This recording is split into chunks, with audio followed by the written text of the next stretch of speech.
Lesson 3, Communication. Passage 1. The ways that animals communicate. Who is better at communicating, people or animals? If you think about human inventions such as the telephone and the internet, the answer seems perfectly clear. Human beings are the great communicators. However, think about your own personal communication skills. If you compare your skills with what animals can do, the answer is not so simple. Animals can communicate in ways that people cannot. Most of us depend on our voices for much of our communication. We use words and sounds to pass information to the people around us. However, the sound of the human voice cannot travel very far. Even the voice of an opera singer with years of training cannot travel as far as many animal voices. Think of the elephant, for example. Because of its great size, its voice has the power to be heard for miles. Elephants can also make very low sounds, too deep for any human to hear, which let them communicate over even greater distances. These sounds travel in sound waves both through the air and through the ground. How do elephants receive the messages? No one knows. Maybe they hear them with their ears, or maybe they sense them in some other way. It's possible that the sound waves pass from the ground through the elephant's toenails into their bones and then to their brains. Let's also consider communication through movement. Professional dancers use dance to share ideas and emotions. When we watch them, we may be able to understand what they are saying with their bodies. But even a great dancer's ability to speak through movement cannot match the average honeybees. Bees do a dance that tells other bees where to find food. The dance tells the other bees which way to go so they can fly to the food in a straight line. It also tells them exactly how far to go. It clearly describes both the direction and the distance to a specific place. The sense of smell offers another way to communicate. People can get information through their sense of smell, as when your nose tells you something good is cooking in the kitchen. In general, however, we don't use smells to send messages the way that animals do. For example, certain animals produce smells to tell others, "This is my place, get out." A smell can also give an invitation. Often a female animal will produce a smell to attract a male. It tells him, "Here I am, come find me." Animals are also better than humans at understanding the messages in smells. We certainly cannot compete with dogs. The canine sense of smell is up to 1,000,000 times better than ours. Our noses are not the best, our voices are not the strongest, and our dancing may not say anything at all. But people are the only ones with words and written languages. So maybe we can still call ourselves the great communicators.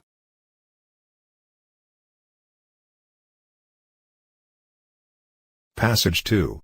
How do we communicate with laughter? People have many ways to express themselves, that is, to show how they feel or what they think.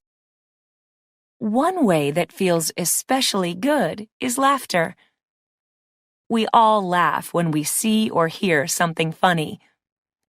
We also laugh when we see other people laughing, which is why we say laughter is contagious. Laughter clearly has a role to play in human communication, but what are we saying when we laugh? A team of psychologists studied the laughter of 120 students at a U.S. university by having the students watch funny movies. Sometimes the students were alone, and sometimes they were in pairs. The psychologists recorded the students' laughter, and they noticed that the students made a wide variety of laughing sounds. They also noticed differences in how many times each student laughed and how the student laughed. For the students in pairs, both these things depended on the student's partner. Was the other person the same sex or the opposite sex? And what was the relationship between the two? Was the person a friend or a stranger? Here are some of the researchers' findings. Men laughed much more during the movies when they were with a friend. It did not matter whether the friend was male or female. Men laughed much less when their partner was a stranger or when they were alone. Women laughed most when they were with male friends. With male strangers, women laughed in a higher voice. There were 3 basic types of laughs: high, song-like laughs, laughs with the sounds coming mostly through the nose, and low, grunting laughs. The researchers then carried out another study in which they asked people to listen to these 3 types of laughter. To find out which kind of laughter people liked best, they asked questions like, does the person laughing sound friendly? Do you think he or she sounds attractive? Would you like to meet this person? Most people preferred the high song-like sounds and were attracted to people who laughed this way. The researchers believe that laughter is a tool we use, usually without thinking about it, to influence the emotions and behavior of other people. They say we often use laughter to show that we want to be friends. In fact, in spite of what you may think, most laughter during conversation is not because someone is reacting to something funny. Researcher Robert Provine, author of Laughter, A Scientific Investigation, says that in conversation, the people who are listening actually laugh less than the ones who are speaking. A speaker's laughter has a social purpose, says Provine. He calls laughter the oil in the social machine. In other words, it helps relationships between people work smoothly. Did you know that human beings are not the only ones who laugh? Dogs do it too. Canine laughter sounds something like ha ha ha, and it seems to express the idea, let's play. Another researcher, Jacques Panksepp, reports that rats laugh too. The white rats he works with in his lab laugh when he tickles them. But please do not go out and try this. Panksepp warns, you have to know the rat.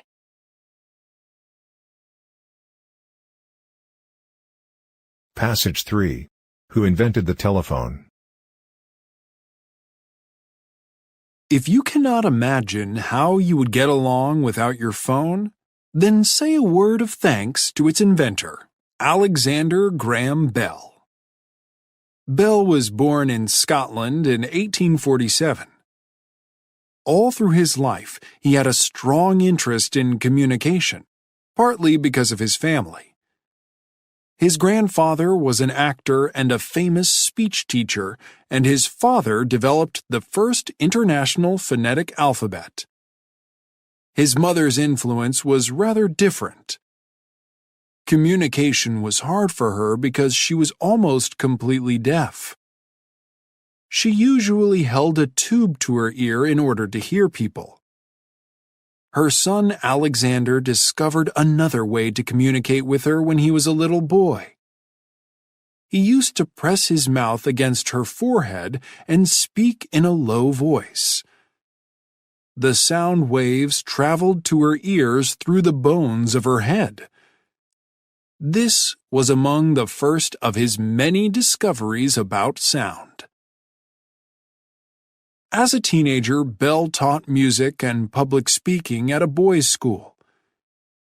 In his free time, he had fun working on various inventions with an older brother, inventions that included a useful machine for farm work.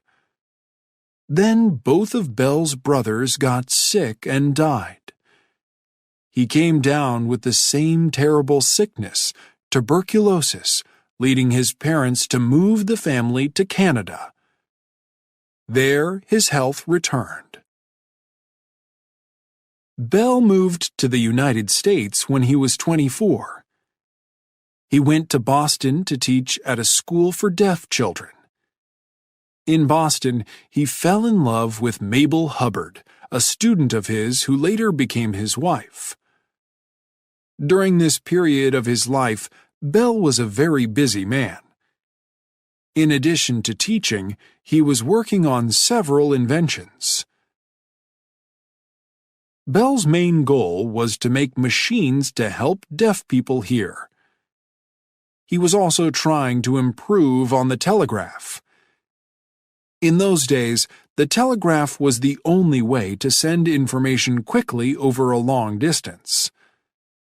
Telegraph messages traveled over wires and were sent in Morse code, which used long and short sounds for the letters of the alphabet.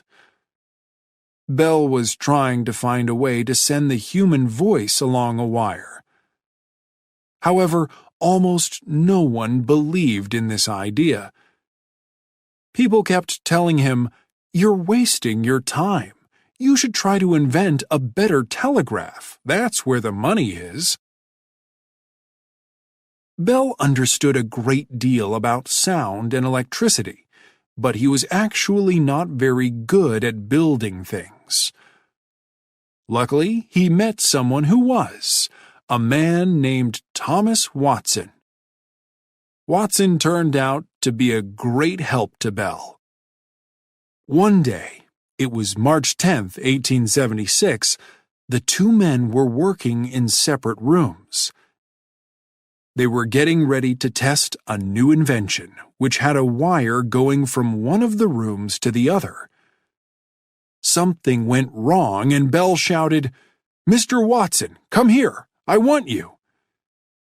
His voice traveled along the wire and Watson heard it coming from the new machine. It was the world's first telephone call. Bell may or may not have realized it at the time, but he was on his way to becoming a very rich man. Soon afterward, Bell wrote to his father, "The day is coming when telegraph wires will go to houses just like water or gas, and friends will converse with each other without leaving home." Maybe his father laughed to hear this idea. At the time, most people expected the phone to be just a business tool, not something that anyone would ever have at home. Bell could see a greater future for it, but even he could probably never have imagined what phones are like today.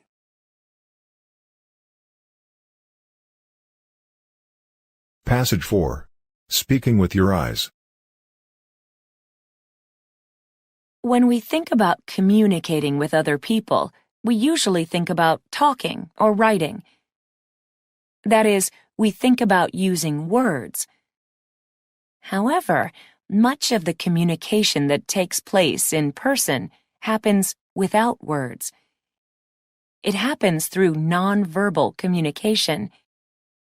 We send nonverbal messages in many ways, including with our face, our hands, and the way we stand, move, and use the space around us. We get messages from others in the same way. our eyes play an especially important role. Researchers who study this role use the term eye behavior. It refers to both the things we do with our eyes without realizing it and the things we do on purpose. One area of eye behavior is eye contact. Imagine yourself walking along a busy city sidewalk. What are your eyes doing? Do you focus on anything, or are your eyes moving all the time? What are other people's eyes doing? If you are in a U.S. city, there are probably few people making eye contact. If your eyes meet a stranger's, chances are that he or she will quickly look away. If the stranger does not look away but maintains eye contact, it may be a sign of attraction. Eye contact shows that we are paying attention. It may mean nothing more than we are being polite, or it may mean something else. We often use our eyes to express interest in someone. Because it is natural to look at things we find attractive, keeping our eyes on someone can be like paying the person a compliment. Looking at something attractive actually brings about a change in our eyes. It makes our pupils, those small round black areas in the middle of our eyes, grow larger. Large pupils then make our eyes more attractive. Research has shown that eye contact can also influence whether someone finds another person attractive. In a study at the University of Aberdeen in Scotland, Dr. Claire Conway asked participants to look at photos of faces. There were photos of people smiling and looking directly at the viewer, and there were photos of those same people smiling but looking away. Dr. Conway said faces that were looking directly at the viewer were considered more attractive. This was especially true for faces of the opposite sex. Dr. Conway suggests that something in the human brain makes us prefer the faces of people who make eye contact with us. When they are looking at us, they seem to like us. If they like us, that makes them more attractive to us. Of course, a face in a photo is one thing, and a real person looking at you is something else. How do you feel when someone makes eye contact with you and keeps on looking? Does it make the person seem attractive, or does it make you feel uncomfortable, or even afraid? How we read people's eye behavior depends in part on our culture. In some cultures, making and keeping eye contact is a sign of respect. In others, it has the opposite effect. As we grow up, we learn the rules of our culture for nonverbal communication in general and eye contact in particular. We learn what we are expected to do and what we are allowed to do. But even as an adult, you may find there is still more to learn about the language of the eyes.